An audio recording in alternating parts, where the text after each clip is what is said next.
கர்த்தருடைய பரிசுத்த நாமத்திற்கு ஸ்தோத்திரம் உண்டாவதாக. அருமையான கர்த்தருடைய பிள்ளைகளே, இந்த மறுசீரமைப்பை குறித்து வேதம் நமக்கு நிறைய காரியங்களை சொல்லுது. மறுசீரமைப்பை குறித்து நிறைய காரியங்களை வேதவசனம் நமக்கு தெளிவுபடுத்துகிறது. அது சிலவற்றை நாம் இன்றைக்கு இந்த காணொளி மூலமாய் கேட்கும்படி கர்த்தர் நமக்கு அனுக்கிரகம் பண்ணுவாராக. நான் ஒரு வசனத்தை வாசிக்கிறேன். 1 நாளாகமத்தின் புஸ்தகம் 17ஆம் அதிகாரம் 17ஆம் வசனத்தை வாசிக்கிறேன், கவனிங்க.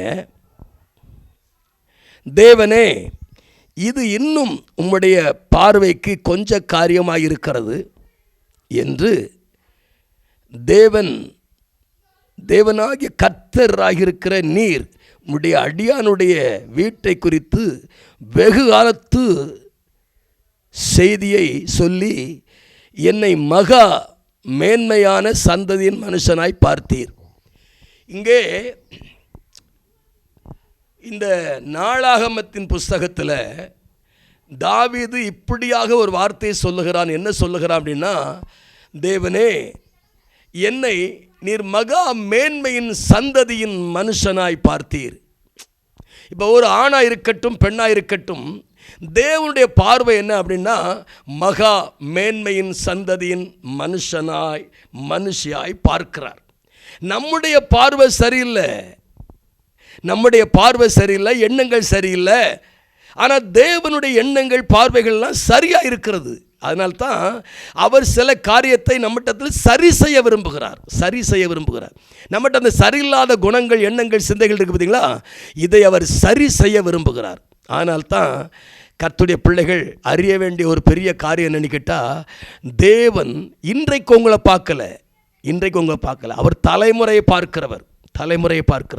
ஆபிரகாமை கர்த்தர் அழைத்த பொழுது அவர் சொன்னார், நான் உன்னை பெரிய ஜாதி ஆக்குவேன் என்று சொன்னார். அவர் ஜாதி மேலே, தலைமுறை மேலே அவருடைய பார்வை இருக்குதுங்க. நீங்கள் அவர் தாவி சொல்லார், என் கருவை உடைய கண்கள் கண்டதுன்றார்.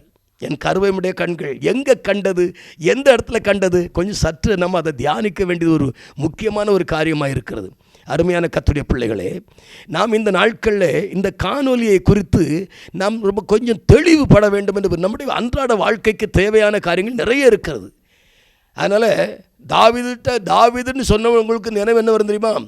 பத்சேபாள், உரியா, அகிதோப்பேல், அப்சலோம், இந்த காரியம் தான் உங்களுக்கு நினைவு வரும். ஆனால் தேவன் அப்படி அவனை பார்க்கல. எப்படி பார்த்தாரன் தெரியுமா? மகா மேன்மையின் சந்ததியின் மனுஷனாய் பார்த்தீர் அப்படின்றார். நீங்கள் எப்படி பார்க்குறீங்க? இல்லை, கொஞ்சம் நீங்கள் கவனித்து பாருங்கள். நீங்கள் எப்படி பார்க்குறீங்க? உங்கள் பிள்ளைகளை எப்படி பார்க்குறீங்க? உங்கள் கணவனை எப்படி பார்க்குறீங்க? உங்கள் மனைவி எப்படி பார்க்குறீங்க? உங்கள் தலைமுறை எப்படி பார்க்குறீங்க? நீங்கள் கடந்து வந்த தலைமுறை, உங்கள் அப்பா, உங்கள் அப்பாவுடைய அப்பா, அப்பாவுக்கு அப்பா, தாத்தா, பூட்டை, முப்பாட்டை, அந்த தலைமுறையை கர்த்தர் பார்க்கிறார். எப்படி பார்க்குறான்னு கேட்குறீங்களா? யாத்திராகமத்தின் புஸ்தகம் 34ஆம் அதிகாரம் 7ஆம் வசனம். 1000 தலைமுறை மட்டும் இரக்கத்தை காக்கிற தேவன் பிதாக்கள் செய்கிற அக்கிரமத்தை பிள்ளைகளிடத்திலும் பிள்ளைகளின் பிள்ளைகளிடத்திலும் 3ஆம் 4ஆம் தலைமுறை மட்டும் விசாரிக்கிறவராக இருக்கிறார். தலைமுறை மேலே அவர் ரொம்ப கவனம்.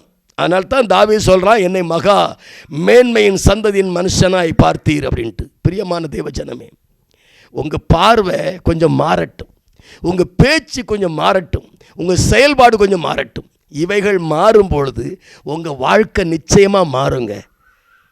இல்லை, உண்மையிலே சொல்கிறேன், நிச்சயமாக மாறும். இப்போ ஆண்டவர் உங்களை கேட்குறாரு, ஏன்ப்பா இப்படி பண்ண, விக்கிரகாரில் போய் இருக்கிறியா அப்படின்னு கேட்டால், ஐயா, எங்கள் அப்பா அப்படி செய்தார், அதனால் நான் செய்தேன்.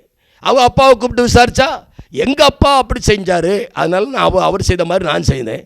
அவரை கூப்பிட்டு கேட்டால், எங்கள் அப்பா செய்த. இதாங்க தலைமுறையினுடைய சாபத்தினுடைய வந்த விளைவுகளும்.